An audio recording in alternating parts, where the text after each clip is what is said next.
Үлкен қауымның бағушысын мұндай әбігерге түсірген не жағдай? Осыдан бір апта бұрын ғана қызу түрде уағыз айтып жүрген еді. Енді оны еңбектеп жүруге не мәжбүрледі екен? Өз аузынан тыңдап көрейік. Мен Найробиден келдім, Кения мемлекетінен. Менің атым бағушы Фредерик Окуку. Мен бағушымын. Адамдар үшін сыйынамын. Жексенбі күнгі уағыздан соң қауымда маған рухани шабуыл жасалынды. Мен сол жақ аяғымда тобығымның ауырғанын сездім. Мен жүре алмай қалдым. Мен ештеңе де істей алмай қалдым. Мен уағызды айта алмай қалдым. Мен осындамын енді, тек ұйықтаймын. Мен ештеңе де істей алмаймын, жүре алмаймын. Күні бойы тек ұйықтаймын. Қазір басым ауырып тұр. Сөз және тәубе қауымы, Найроби, Кения, бағушы Фредерик Окуку. Мынау Найробидағы қызмет, сөз және тәубе деп аталады. Қазір сіздер олардың жексенбі күнгі қызметінен үзінді көріп отырсыздар, бағушы Фредериктің басқаруымен. Бағушы Фредерик өз қызметін азат ету қызметі деп есептеген. Сіздер оның жиынның арасында қалай жүргенін көре аласыздар. Әртүрлі адамдарға, олардың әртүрлі мәселелеріне қатысты қалай қатынас жасап жатқанын көріп отырсыздар. Қараңыздар, өзінің дене күшін қалай қолданып жатқанына. Сілгілеп, итеріп, жібермей ұстау арқылы адамдарды азат етуге талпыныс жасауда. Алайда киелі кітап айтады, билік күшімен де емес, күш қуатпен де емес, тек мен рухымен ғана табысқа жетесің дейді әлемнің иесі. Закария 4:6. Мінекей қызмет белгілі бір уақыттарға дейін осылай жүріп отырды. Алайда бір күндері бағушы Фредерик нағыз қатал да таза емес ұрықтарға ұшырасты. Қызмет кезінде бойында 7 зұлым рухы бар. Әйел алға шықты. Алайда бұл әлі аяғда емес еді. Бағушы Фредериктен жындар өздерін жайына қалдыруын сұрады. Ал бағушы қоймай жалғастырғаннан кейін жындар оны майып етеміз деп сес көрсетті. Кәнекей, бағушымен бойында жыны бар әйелдің кездесуіне куә болайық. Зұлым рух, мен бұйырамын саған, шық та кет. Бар аурудың бәрі, бұйырамын саған, кет. Менің көзіме қара, қара, мұнда қара, маған қара. Біз жетеуміз, мен саған айтамын, біз жетеуміз. Ол не деп тұр? Біз жетеуміз. Қаншаусыңдар? Жетеуміз дедім ғой, сен не естімейсің бе? Мазамды алма менің. Сен танисың ба мені? Жоқ. Көзіңді аш? Жоқ. Ол көзін ашуға қарсылық танытып жатыр. Жайма қалдыр мені.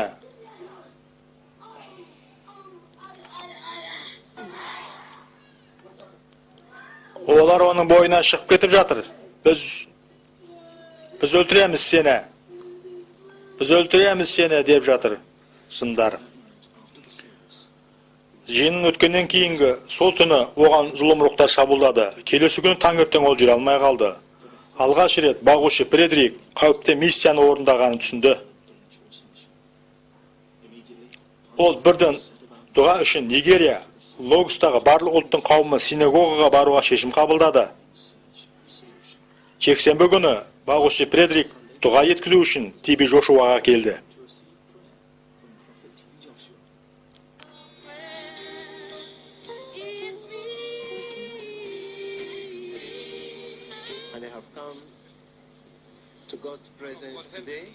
Құдай адамы, көмектесіңіз маған, мен жүргім келеді. Мен жүре алмай қалдым. Қандай да бір жын-жыбырлар қауымға келді де, саған шабуылдауға келдік деп айтты. Олар қауымға келіп саған шабуылдауға келдік деп айтты ма? Я, саған шабуылдаймыз деді. Сосын саған шабуылдады ма? Я. Көрсетші, қалай жүрсің. Міне, осылай әжетханаға барамын. Бұл өте ауыр. Әке, сенің есіміңді аңталсын. Мұнда қара. Орныңнан тұр.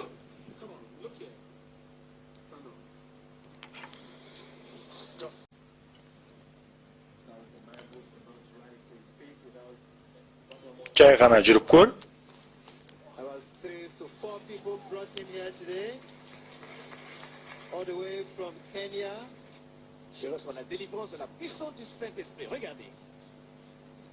Watch your screen and see what is happening. Total deliverance from that severe evil attack. Right now, the man of God said, walk in the name of Jesus Christ.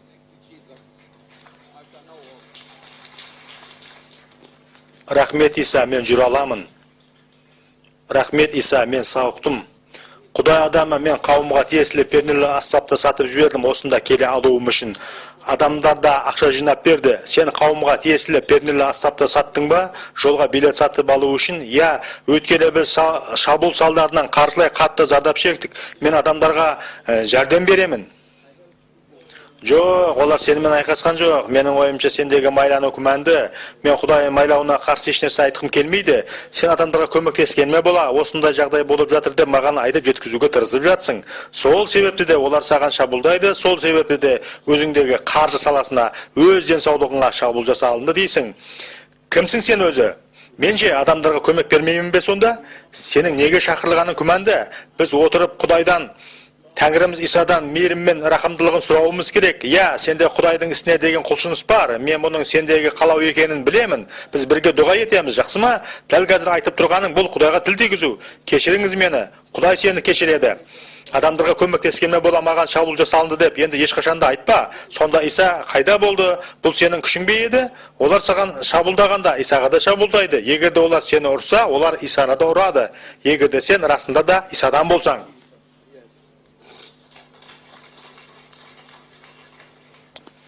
Мен сенде Құдайлық шақырылу жоқ деп айтпаймын, алайда бір нәрселер бір жерлерде дұрыс болмай тұр. Мен адамдарға көмектесіп жатырмын. Сол себепті де маған шабуыл жасалынды деп енді шағым айтпа, арызданба. Бұл Құдайға тіл тигізу. Рахмет сізге.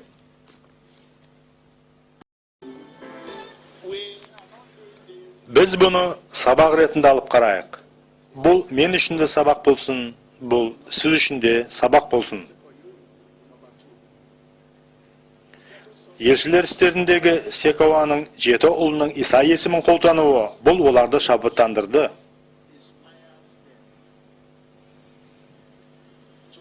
Осы есімді байлап матау ретінде қолдануға тырысу үшін. Олар саған Паул уағыздап жүрген Иса арқылы бұйырамын деп айтты. Ал шайтан оларға Исаны білемін, Паул да маған таныс, ал сендер кімсіңдер деп жауап қатты. Осы жерде де дәл солай болып тұр. Сіздер мұнымен 2 жыл, 3 жыл, болмаса тіпті 7 жыл бойы айналысуыңызға болады.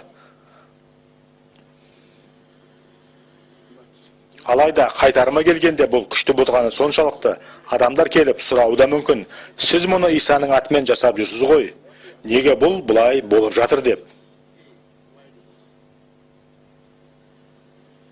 Қазір біз өзіміздің бағушымыз үшін дұға етеміз, оған оның шақырылуы жөнінде айтатын боламыз. Ол неге шақырылды, соның аумақ аясынан шығып кетпеуі тиіс.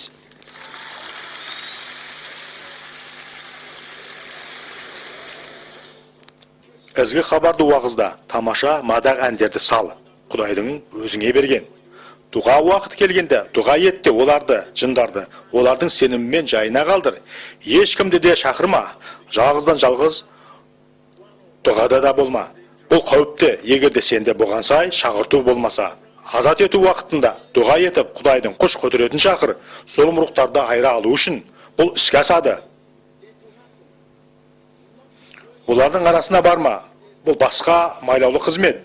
Олардың арасына барып, мұндай жыны бар адамдармен жекелей кездесу, бұл өте қауіпті.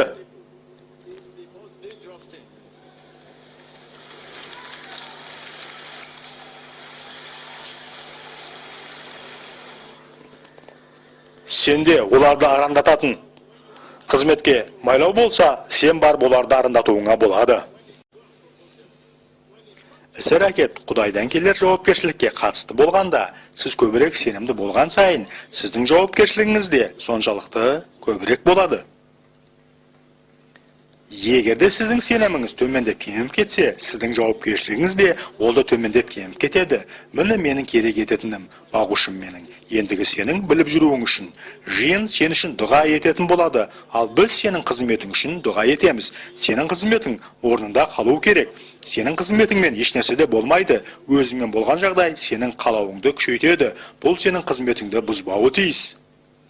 Құдайға жақындайтын уақыт, Құдайды қаттырақ ести алу үшін. Бұрындары сен Құдайды жақсы естідің, алайда жақсырақ емес. Кенияға қайта оралған кезіңде Құдай билігіне сенім артуды баста.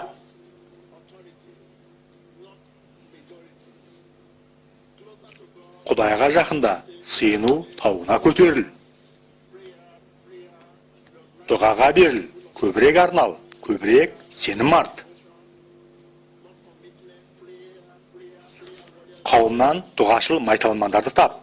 Қауымдағы басты орын біз үлгерімді болуға тиіс. Бұл біздің рухани өміріміз. Куәлік беру уақыты. Менің атым бағушы Фредерик Окуку. Кенияданмын. Мен расында да Құдай адамын жақсы көріп қалдым. Ол кісінің видео таспаларын көргеннен кейін. Сосын бұл кісіні Иммануэль телеарнасы арқылы көре бастадым. Мен бұл кісінің қызметінен жігер алдым. Маған өте ұнайды бұл кісінің істеп жатқандары. Мен осында келдім, өздігімнен жүре алмадым. Мені бөлмеден алып шықты. Маған жүру өте қиын болды. Алайда дұғадан кейін мен бірден сауығу алдым. Бәрі де мұнымен біткен жоқ. Маған Кениядан жұбайым звондап балаларым туралы хабар айтты. Оларды әжетханаға кіші дәретке шығу мәселесі орын алыпты. Менен осыған дұға етуін сұрады. Осы жайды Құдай адамына айтуға шешім қабылдадым. Ол кісі қолын созды, маған барып хабарласуымды сұрады. Мен бірден хабарластым. Жұбайым маған балалармен бәрі жақсы болғанын, кіші дәретке қиналмай шыға алатындарын айтты. Мен Құдай адамдарын еліктеумен айналысудан сақтандырғым келеді. Құдай уақыт сағатын күтіңіздер, өйткені Құдай уақыты ең үздік жарылқалу уақыт.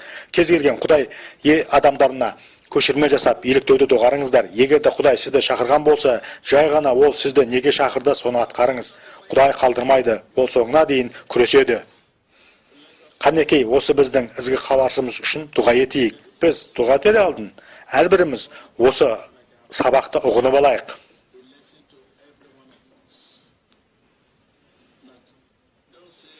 Әлдекім Исаның атымен деп, айтты деп, әумин деп жүрмеңіз. Әумин деп, өзіңіз сенетін болғаннан кейін айтыңыз. Бағушы Исаның атымен айтты деп, әумин деп айтып жүрмеңіз. Әумин деп, өзіңіз сенетін болғаннан кейін айтыңыз. Тебе Жошуа Исаның атымен деп айтты ғой деп, әумин деп айтып жүрмеңіз. Әумин деп, өзіңіз сенетін болғаннан кейін айтыңыз.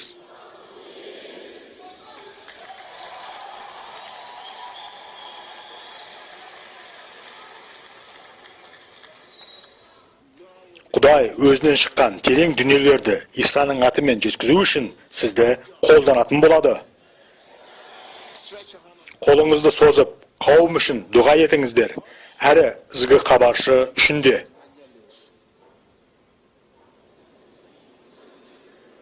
Иса Мәсіх атынан біз дұға етеміз. Орныңнан тұр, ізгі хабаршы. Қолыңды соз. Құдіретті Иса Мәсіх атынан.